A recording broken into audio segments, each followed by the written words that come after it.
برکاتہ مسجد قباء اسلامی تاریخ کی پہلی مسجد ہے۔ آپ صلی اللہ علیہ وسلم جب مکہ مکرمہ سے ہجرت کر کے مدینہ منورہ تشریف لائے تو اسی علاقے میں آپ کا استقبال کیا گیا۔ ثنیات الوداع یہی علاقہ ہے۔ طلع البدر علینا من ثنیات الوداع وجب الشکر علینا ما دعا للہ داعی، وہ یہی علاقہ ہے۔ 13 دن آپ صلی اللہ علیہ وسلم نے یہاں قیام فرمایا اور یہ اسلامی تاریخ کی پہلی مسجد ہے۔ اسی کے بارے میں کہا گیا لمسجد اسس علی التقوی من اول یوم احب ان تقوم فیہ، کہ وہ مسجد جس کی بنیاد پہلے دن سے تقوی پر رکھی گئی یہ زیادہ حقدار ہے اس کی کہ آپ یہاں پر کھڑے ہوں اللہ کے قیام کے لیے۔ اور یہاں کے لوگوں کی تعریف اللہ تعالیٰ نے کی کہ وہ پاکیزگی پسند ہیں۔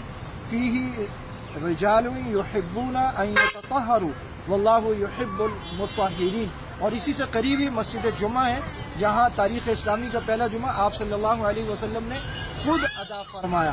اور اسی مسجد کی بائیں طرف باہر وہ جگہ ہے جہاں وہ کنواں ہے جس سے خلافت عثمانیہ میں عثمان رضی اللہ تعالیٰ عنہ کی خلافت میں آپ صلی اللہ علیہ وسلم کی انگشت مبارک اس کنویں میں حضرت عثمان سے گر گئی تھی، اور وہ کنواں بھی یہاں پر ہے جس میں آپ صلی اللہ علیہ وسلم حدیث میں آتا ہے کہ بیٹھے ہوئے تھے پاؤں لٹکا کر، تو دائیں طرف حضرت ابوبکر اور بائیں طرف حضرت عمر شیخین بھی آ کر بیٹھ گئے تھے، اور یہاں 2 رکعت نفل پڑھنے کا ثواب آپ صلی اللہ علیہ وسلم نے مقبول عمرے کا بتلایا ہے۔ اور آپ صلی اللہ علیہ وسلم ہر ہفتے یہاں آتے تھے، حدیث میں ہے راکباً او ماشیاً، سواری پر یا پیدل، لیکن ہر ہفتے آپ صلی اللہ علیہ وسلم یہاں تشریف لایا کرتے تھے۔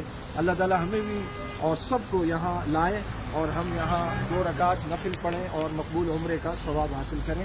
جو لوگ مدینہ آتے ہیں زیارت کے لیے تو وہ ان دنوں میں ظاہر عمرہ نہیں کر سکتے تو وہ کوشش کرتے ہیں روزانہ مسجد قباء آ کر 2 رکعت ادا کرتے ہیں۔ وآخر دعوانا الحمدللہ رب العالمین۔